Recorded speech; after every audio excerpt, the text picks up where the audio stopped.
c'est le Saint-Esprit. Bon Père Céleste, grand Dieu d'amour et Dieu Tout-Puissant, nous venons devant toi en cette matinée et nous voulons commencer par te louer et te glorifier. Nous voulons aussi te remercier, Père. Te remercier parce que en cette matinée, tu nous as préparé une place. Tu nous as préparé une place ici, dans ta maison, dans ton église, parmi nos frères et sœurs, avec ton Saint-Esprit, avec ton Fils qui se joint à nous. Parce que tu veux que nous ressentions ton amour, parce que tu veux nous apporter des réponses, parce que tu veux nous donner des forces, et parce que tu veux nous donner ta paix. Merci, Père, pour chacun de ces moments où tu te manifestes dans notre vie. Merci pour chacun de ces moments où nous savons que nous ne sommes pas seuls. Merci pour ces moments où, même si tout nous semble être perdu, nous savons qu'à la fin, c'est toujours toi qui gagnes. Mon Père Céleste, en cette matinée, nous sommes tous venus avec des attentes, des espérances particulières. Permets que chacun, à travers la parole inspirée par l'Esprit, puisse aussi obtenir des réponses. Que celui qui a besoin de paix puisse obtenir la paix. Que celui qui a besoin peut-être de force particulière pour pardonner puisse réussir à pardonner en cette matinée. Fais des miracles à travers ta parole. Fais des miracles à travers la foi. Fais des miracles à travers ton amour. Mon Père Céleste, nous nous unissons aussi à notre apôtre patriarche, à son adjoint, à notre apôtre de district et à tous ces frères qui nous devancent, tous nos porteurs de bénédiction. Leur tâche n'est pas facile, mais nous voulons continuer à prier pour eux. Et nous voulons aussi continuer à prier afin qu'ils ressentent que nous les aimons et que nous sommes aussi là pour les encourager et pour les soutenir. Mon Père Céleste, unis-nous aussi à l'ensemble de nos frères et sœurs, tous ceux qui n'ont pas pu venir et tous ceux qui n'ont pas voulu venir. Permets que là aussi, en particulier pour ceux qui n'ont pas voulu venir, qu'il y ait peut-être cette petite voix dans leur cœur qui leur dise que ce matin, il manque un peu quelque chose et qu'il nous manque. Permets-leur de trouver aussi le chemin de ta maison, afin que nous puissions tous à nouveau nous réjouir ensemble. Maintenant, Père, accorde-nous une heure de paix et une heure de joie, plus et mieux que nous ne pouvons te demander en parole. Et exauce cette prière au nom de ton Fils Jésus-Christ. Amen. Amen. Chers frères et sœurs, en cette matinée, nous avons une parole qui est tirée de l'épître de Paul aux Romains, le chapitre 1, le verset 16. « Car je n'ai point honte de l'Évangile. C'est la puissance de Dieu pour le salut de quiconque croit, du juif premièrement, puis du grec. » Jusqu'ici.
chers jeunes, je vais commencer par m'excuser du début du service un tout petit peu tard.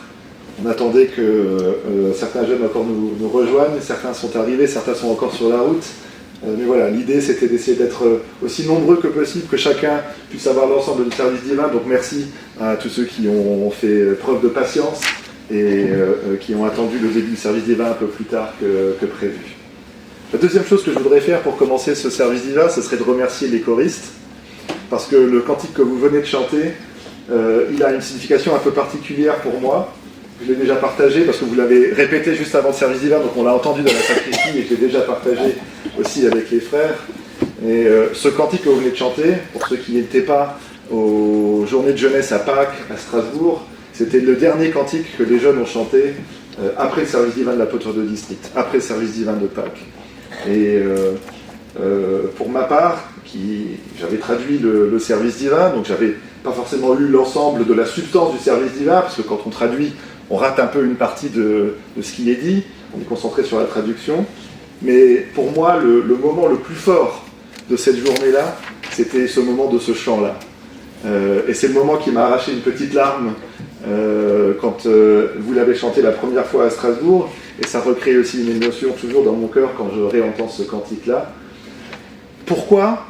Mais parce qu'en fait, je trouve qu'il y a quelque chose de touchant quand on voit des jeunes dans votre jeune âge, peut-être avec le manque d'expérience de foi que vous avez parfois, mais qui déjà prenaient le temps de dire merci à Dieu pour toutes les belles choses, toutes les joies dans votre vie. Et cet exercice-là que vous faites à travers ce chant, de juste vous arrêter quelques secondes et de dire merci pour les joies de nos vies, c'est un exercice que nous sommes tous invités à faire ce matin. Mais néanmoins, la réponse à ça, c'est je n'ai pas honte de l'évangile parce que c'est la puissance de Dieu. C'est la puissance de Dieu pour quiconque croit. Et ça nous appelle à nous rappeler que dans chacune des situations, quand on est mis en difficulté, quand on a honte, quand on a peut-être un peu peur, que l'évangile, en fait, c'est la plus grande force qu'on peut avoir. En venant dans la voiture, je me suis dit, mais en fait, il faudrait que je commence le service divin en vous disant, est-ce que vous avez envie de ne plus jamais avoir peur ? Je pense que si je pose la question, vous allez tous lever la main, bah oui, évidemment. Mais en fait, c'est ce qu'on vous propose, c'est ce qu'on me propose, c'est ce qu'on nous propose ce matin, c'est de ne plus jamais avoir peur. Pas sur le regard des hommes, mais sur le regard de la foi. On a tous déjà eu peur, mais ce matin, la parole, elle va nous aider à ne plus avoir peur. Parce que l'évangile, en mettant l'évangile au centre de notre vie, en mettant Dieu au centre de notre vie, on n'aura plus besoin d'avoir peur parce qu'on verra les choses autrement. L'évangile, c'est quoi ? C'est quoi l'effet de l'évangile ? L'évangile, il brise la peur, premièrement. Pensez à l'exemple du diacre Étienne.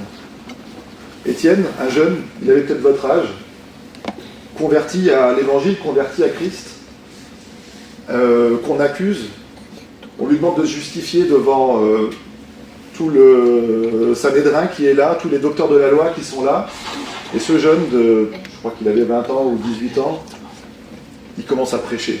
Face à tous ces gens qui avaient fait tellement d'études, ces gens qui avaient une puissance terrestre, qui avaient le pouvoir de condamner à mort. Et lui, qu'est-ce qu'il fait ? Il prêche.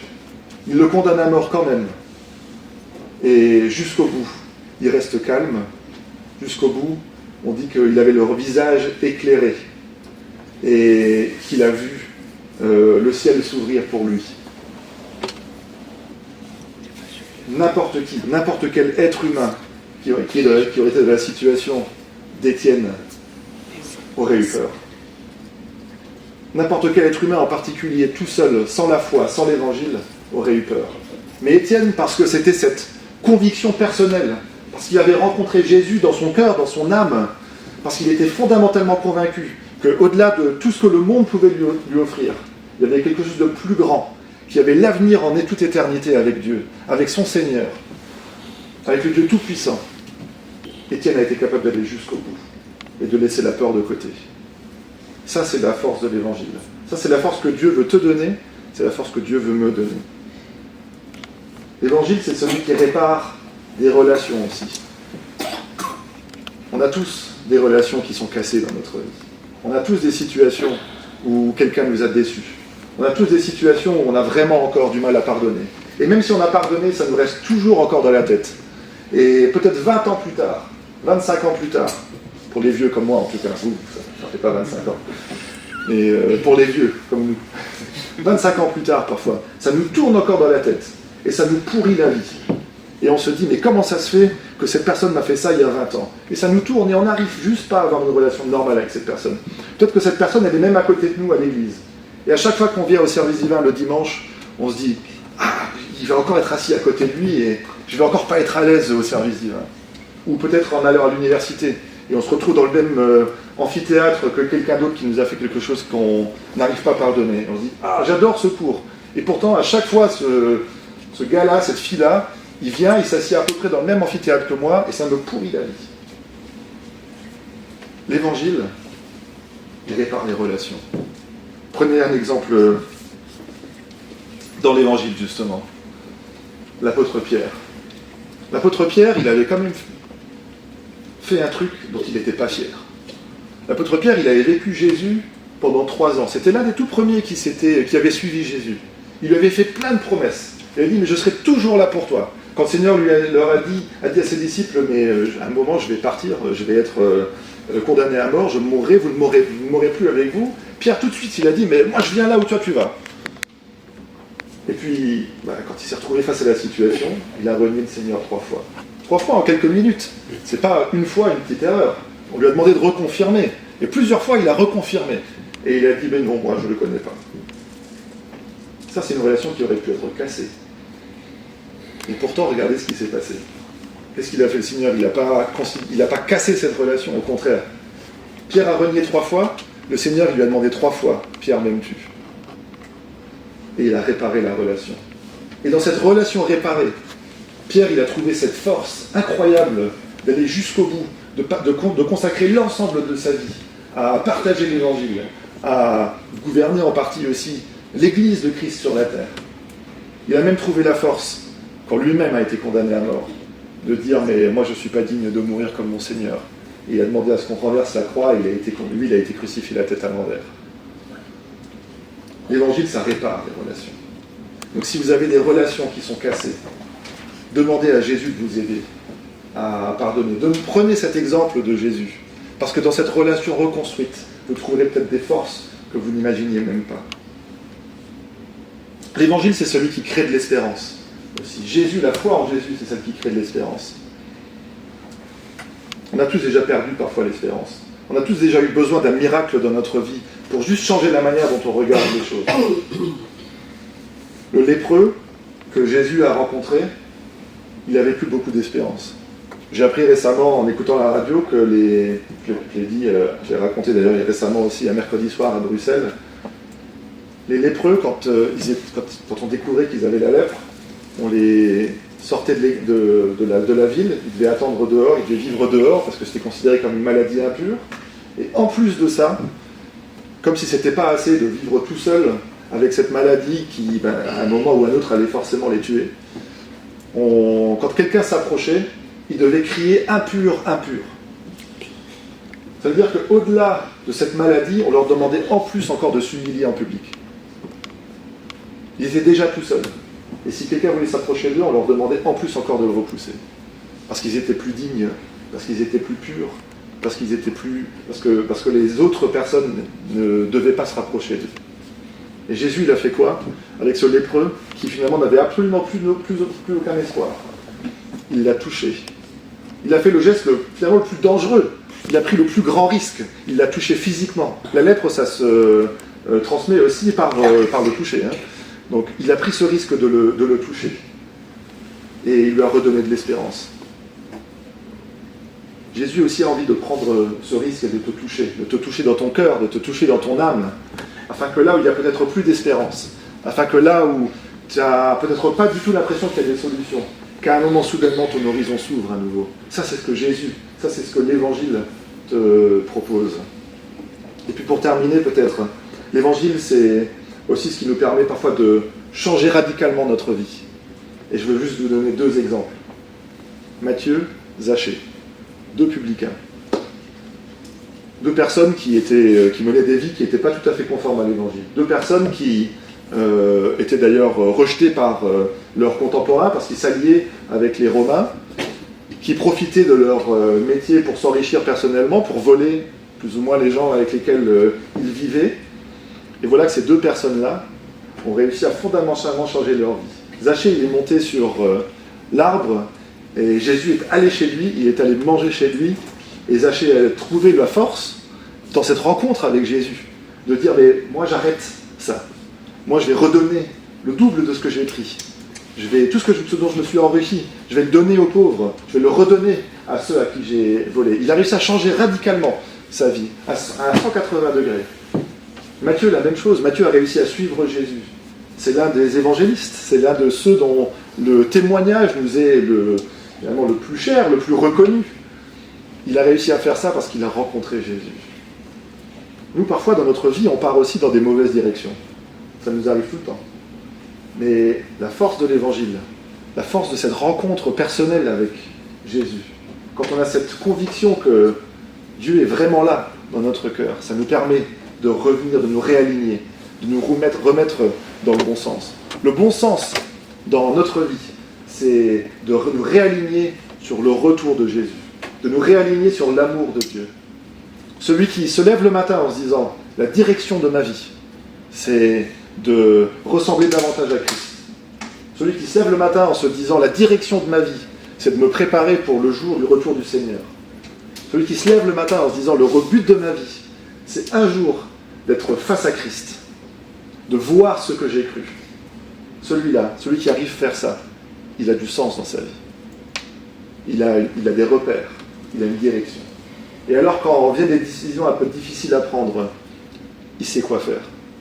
Il a cette conviction que son Seigneur est avec lui. Et même si la réponse ne vient peut-être pas immédiatement à notre esprit, on travaille avec Dieu, on travaille vraiment cette relation, et on demande vraiment à Dieu de nous conseiller. Pas juste de lui dire, je vais prendre cette direction-là, et puis ensuite, ce sera à toi de me bénir dans cette direction-là. De dire, qu'est-ce que toi tu veux ? Qu'est-ce que toi tu veux que je fasse ? Comment veux-tu que je te serve aujourd'hui ? Comment veux-tu que je me réalise en te servant ?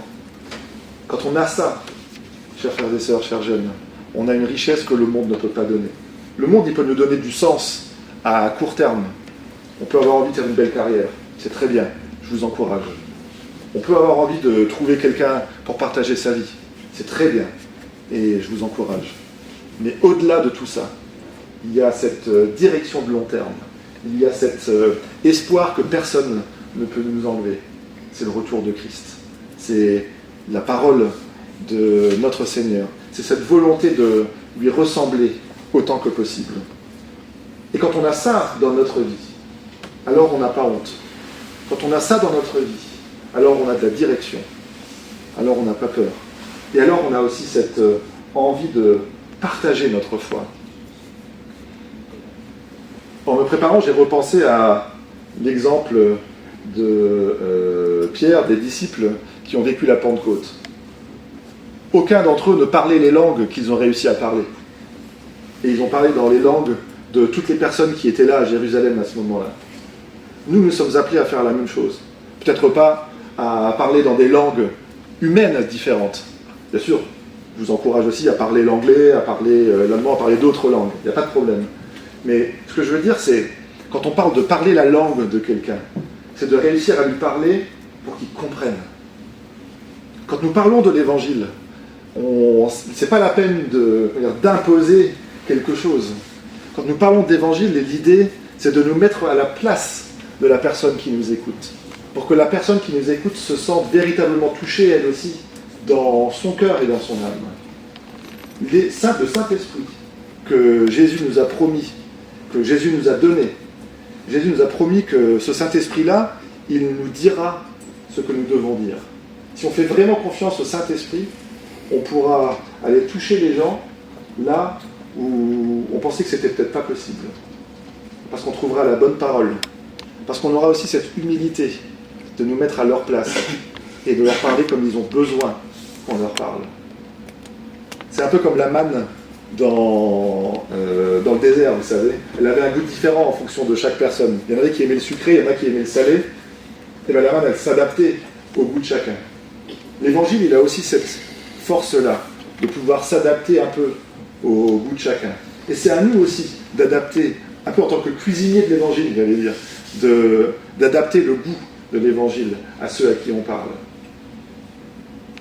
Si vous vivez véritablement votre foi, si vous avez ça dans votre cœur, si vous avez cette joie-là d'avoir rencontré Jésus, d'avoir eu cette rencontre personnelle avec lui, ça se verra sur votre visage, comme ça s'est vu chez Étienne. Ça se verra dans votre comportement, ça se verra dans vos réactions. Et ça va peut-être même créer une certaine envie, j'allais dire une jalousie, mais l'idée c'est pas d'être négatif, l'idée c'est d'être positif. C'est que ceux qui sont autour de nous se disent « mais lui il a un truc en plus, elle a un truc en plus ». C'est bizarre, il lui arrive plein de trucs, et quand même un paquet de choses qui ne sont pas forcément sympas. Et pourtant elle a toujours cette espèce de calme, elle a toujours cette espèce de paix. Lui, on lui a fait un paquet de trucs qui sont vraiment pas chouettes. Et pourtant il arrive à chaque fois à pardonner. Et pourtant il vit une vie, on a l'impression qu'il a quelque chose en plus. Ça c'est ce que vous êtes appelés à faire. Vous avez pas forcément, on ne vous demande pas forcément de monter dans le tram demain et de commencer à prêcher. J'ai vu des vidéos où ça se fait. C'est impressionnant. Mais c'est pas forcément ça qu'on vous demande. Mais simplement par votre exemple, simplement par votre manière d'être, vous pouvez être ces lettres ouvertes de Christ au monde. Est-ce que ça ne vous motive pas? Est-ce que ça ne vous donne pas envie d'être des outils de Jésus, d'être des outils de Dieu dans le monde? Dieu qui a tout créé, Dieu tout puissant. J'ai vu récemment un article qui disait mais Dieu il aurait pu n'en avoir absolument rien à faire des hommes. Il aurait pu nous laisser là sur notre planète et puis il ne se serait plus occupé de nous. Il a tout le reste de l'univers pour s'occuper. Mais il a choisi de rentrer dans ta vie, il a choisi de s'occuper de toi, il a choisi de s'occuper de moi. Est-ce qu'on n'a pas envie, nous, de lui rendre un peu de cet amour qu'on a reçu, de cette espérance qu'on a reçue?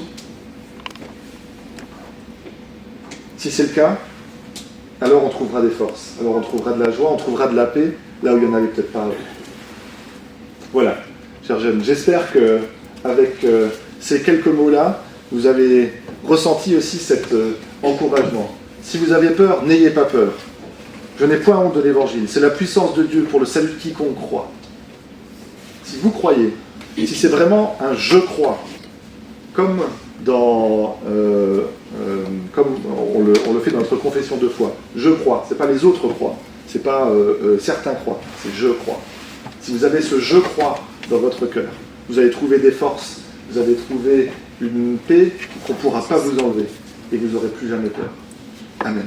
Amen. Je ne suis pas seul ce matin, je vais inviter notre prêtre Minos aussi à nous servir et puis des jeunes, n'hésitez pas à chanter. 112. Combien? Ça c'est vous, c'est ça. 2500.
Très chers bien-aimés, chers salutaires, chers jeunes,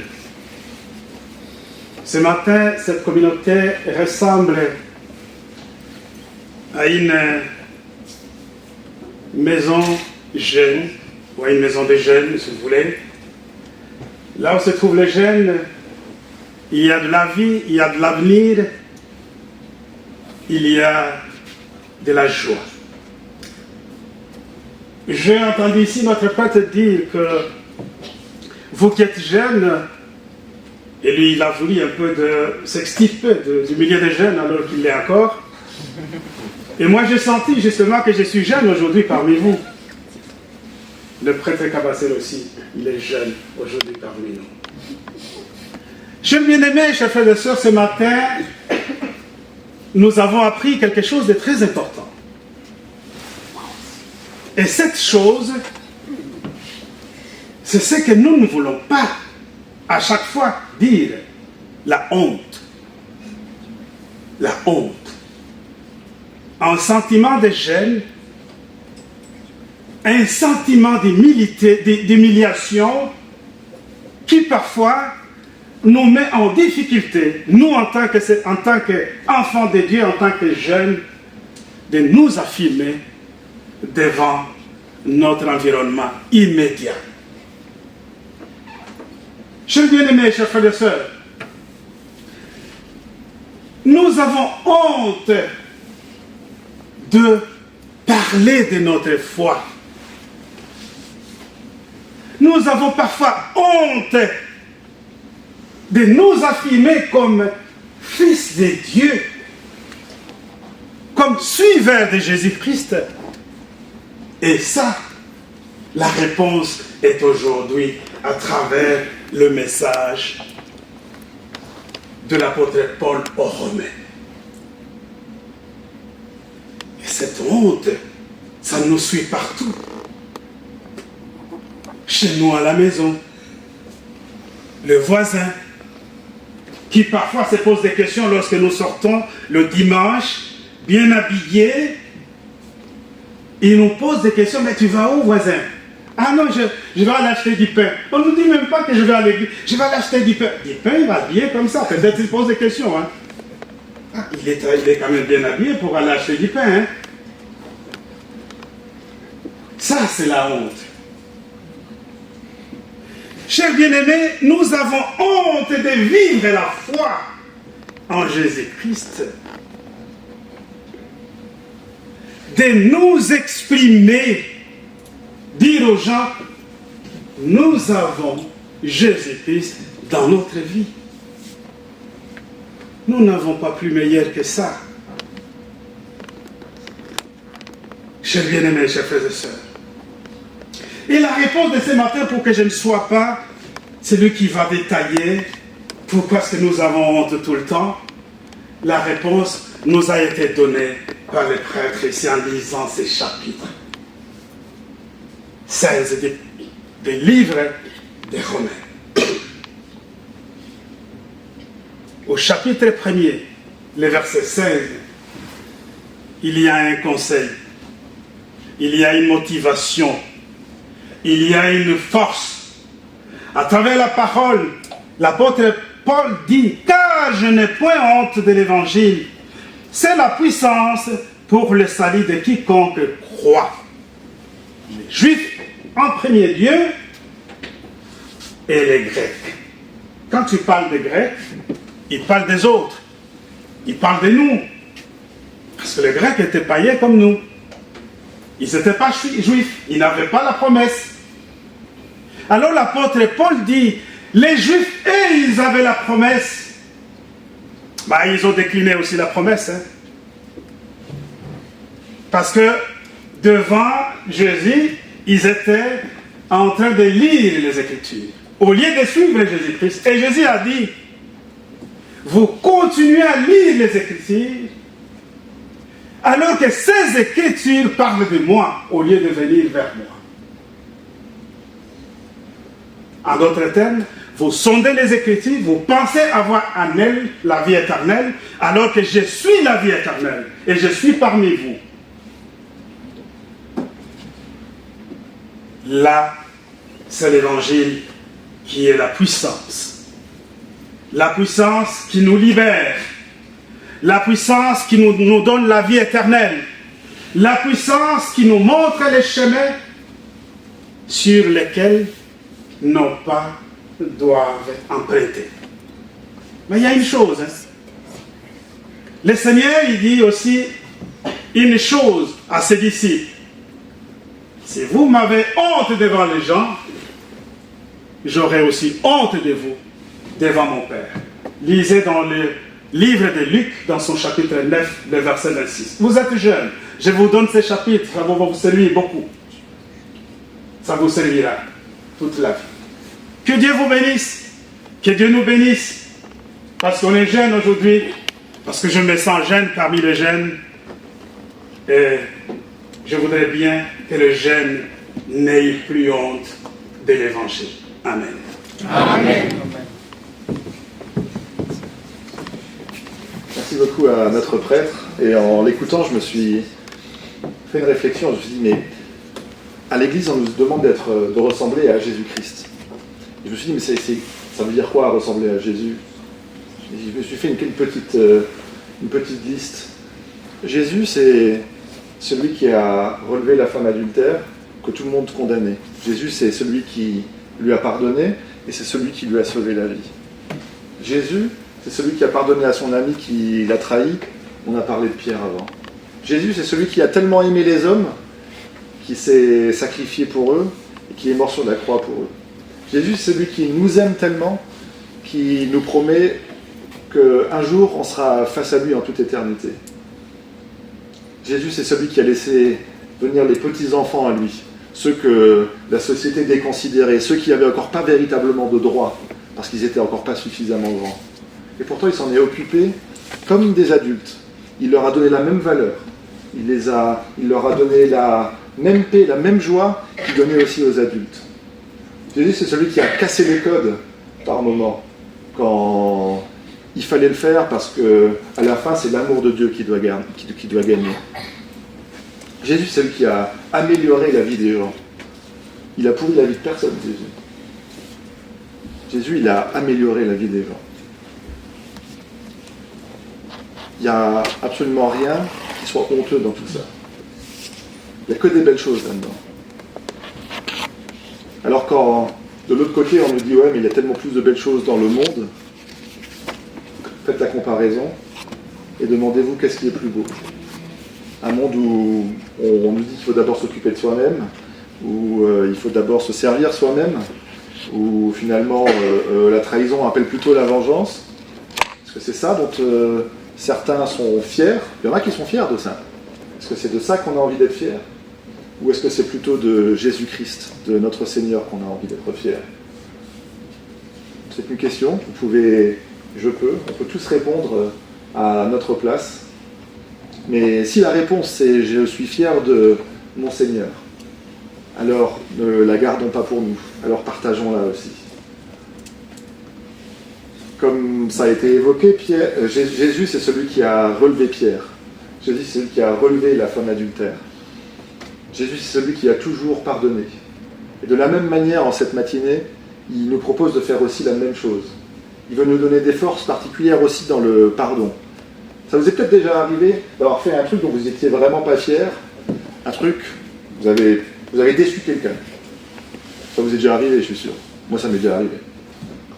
Et alors, on savait plus comment faire. On a essayé de faire plein de choses pour se faire pardonner.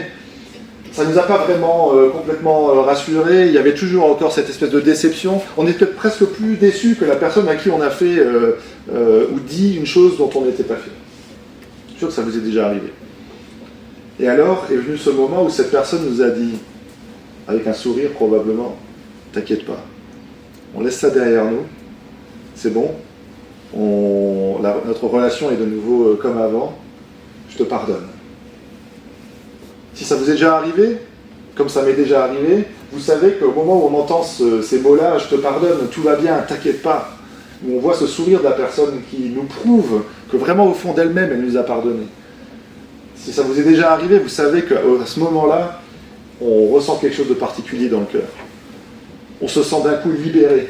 Alors qu'avant, on avait comme une espèce de poids, comme une espèce d'ombre un peu sur notre vie. Et là, soudainement, ça s'ouvre et on respire de nouveau.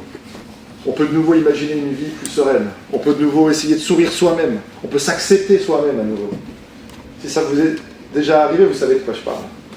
Si ça ne vous est pas encore arrivé, je vous souhaite que ça ne vous arrive pas parce que vous n'aurez peut-être jamais déçu quelqu'un, mais si vous avez un jour déçu quelqu'un, je vous souhaite que cette personne-là vous pardonne de cette manière-là. Et que vous ressentiez ça. Maintenant ça va mieux. Dans quelques instants, on va entendre le Seigneur nous dire « Je te pardonne ». Et j'espère que pour vous comme pour moi, qu'à ce moment-là, on va aussi ressentir ce « ça va mieux ». Il y avait une relation qui était un peu effritée avec le Seigneur. Elle n'était pas cassée. On est là. Ça veut dire que la relation n'est pas cassée. Mais peut-être qu'il y avait des petits trucs qu'on a fait et on se dit quand même, là, quand je ferme les yeux et que je prie, je me retrouve face à mon Seigneur et je ne fais pas le malin. Ah là, quand même, lundi, quand j'ai dit ça ou quand j'ai fait ça, je n'ai pas été bon. Je n'ai pas été à la hauteur de mon Seigneur. Et là, dans quelques instants, il va nous dire, t'inquiète, je te pardonne. Je ne suis pas mort pour la croix pour rien. Je suis monté sur la croix parce que je savais que ça t'arriverait. Et que je savais que je voulais pouvoir te pardonner. Parce que je savais que je ne voulais pas que ça soit retenu contre toi. Je ne voulais pas que le malin un jour puisse agiter le carnet de tous tes péchés pour t'empêcher de rentrer dans la vie éternelle. Ça, c'est le moment qu'on va vivre dans quelques instants, dans le pardon des péchés. Et une fois qu'on aura eu ça, alors il va nous proposer aussi de communier à son corps et à son sang. Là aussi, il y a une force particulière. Là aussi, il y a une joie et une paix particulière à aller chercher, pour peu qu'on le vive vraiment intensément. C'est ça que je vous souhaite, c'est ça que je me souhaite, et qu'avec ces moments-là aussi, on puisse poser des jalons dans notre vie, et que ce soit une force qui pourra rayonner ensuite aussi de notre cœur. Amen. Amen. Et maintenant, je vous invite à chanter un cantique de repentance, mais c'est les jeunes de la communauté qui ont choisi le cantique de repentance, donc je vais leur demander de nous dire quel cantique on chante. Le 296. 296. La première strophe, c'est ça ? Première et deuxième. 296, première et deuxième strophe.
Seigneur nous a enseigné.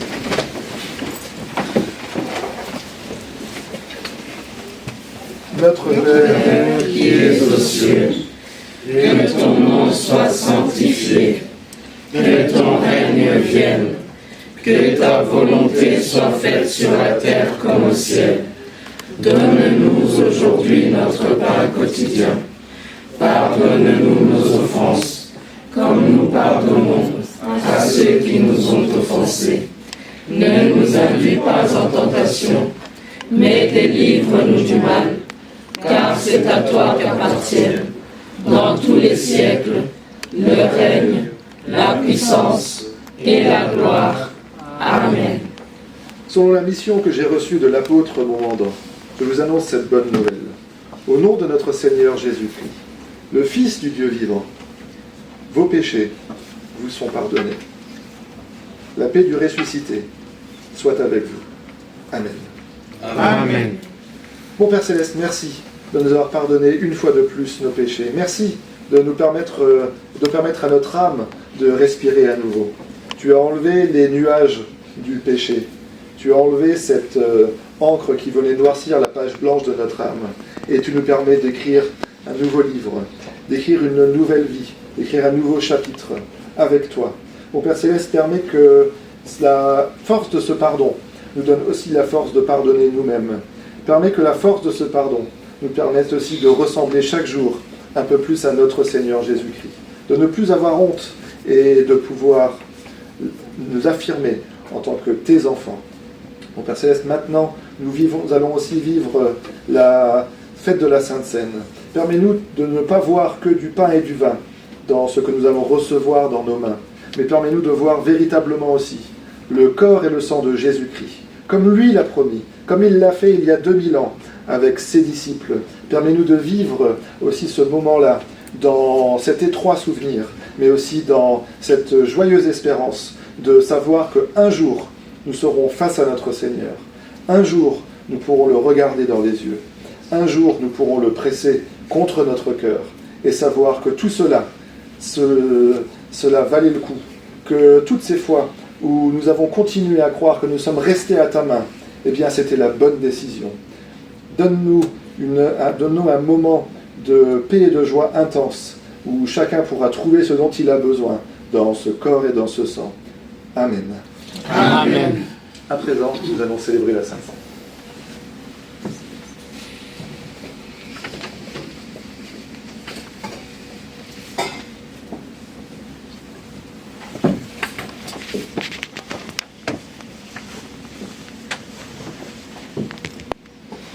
À présent, la table du Seigneur.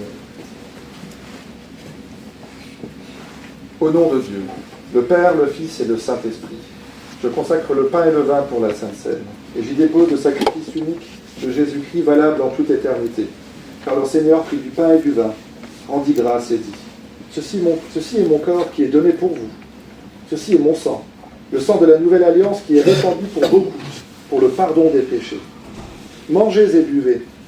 Faites ceci en mémoire de moi, car toutes les fois que vous mangez ce pain et que vous buvez ce vin, vous annoncez la mort du Seigneur jusqu'à ce qu'il revienne. Amen. Amen. Le corps et le sang de Jésus, donnés pour toi. Amen.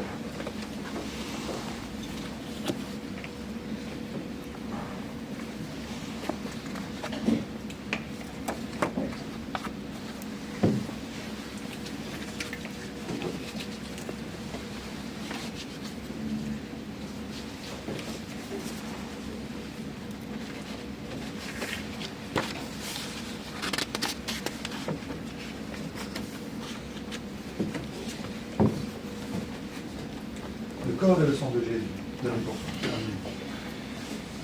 Le corps et le sang de Jésus, donnés pour toi. Amen. Le corps et le sang de Jésus, donnés pour toi. Amen.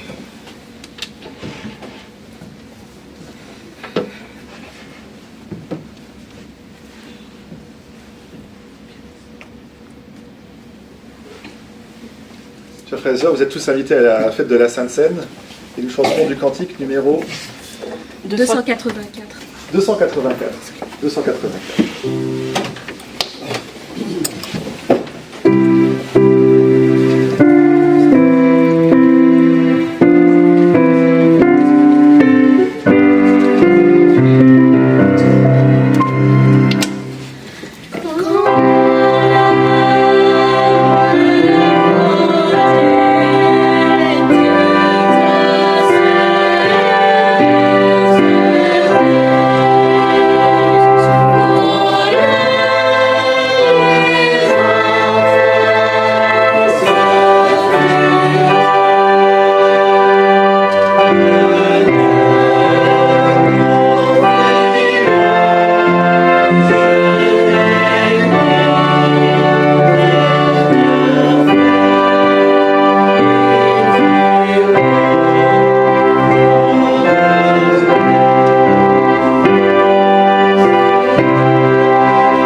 Le corps et le sang de Jésus donnés pour toi.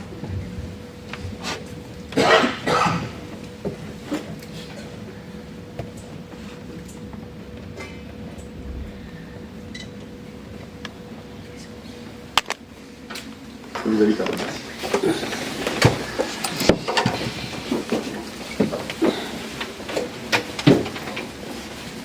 Bon Père Céleste, une dernière fois nous venons devant toi après cette heure passée ensemble à ton écoute.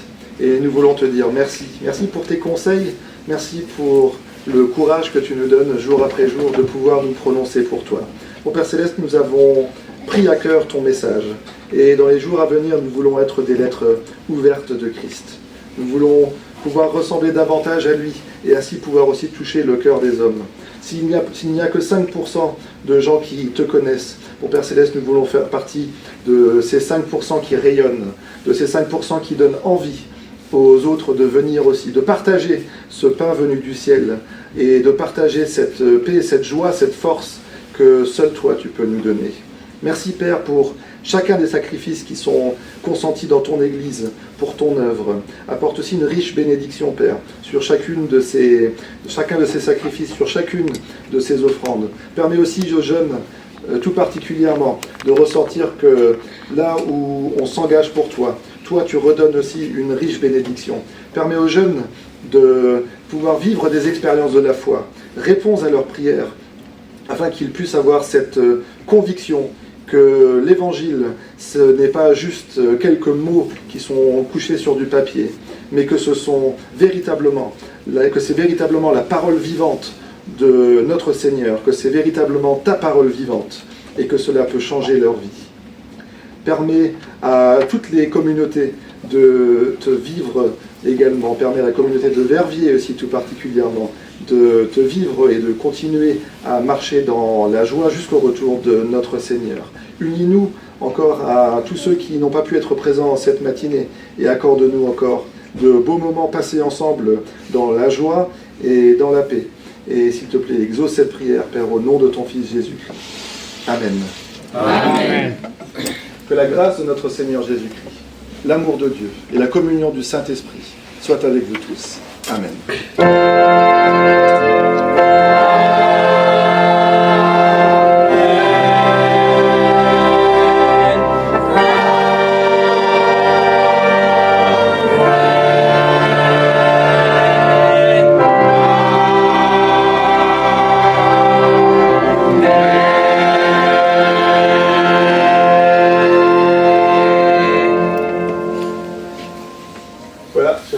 Le service est terminé. Merci beaucoup à tous pour votre accueil. Merci en particulier à la communauté de Verviers de nous recevoir aussi aujourd'hui. Merci à tous les jeunes qui ont fait le déplacement.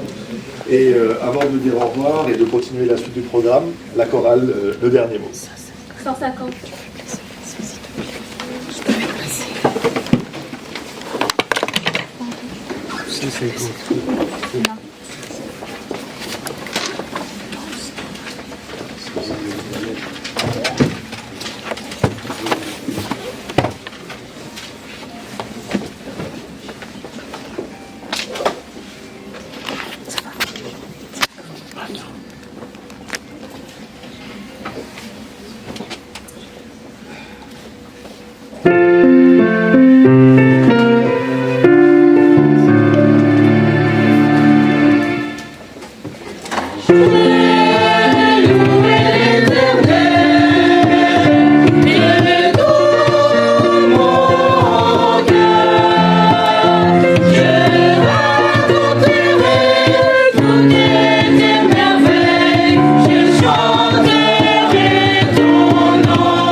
Merci beaucoup. Très très grand merci. Et alors, bon.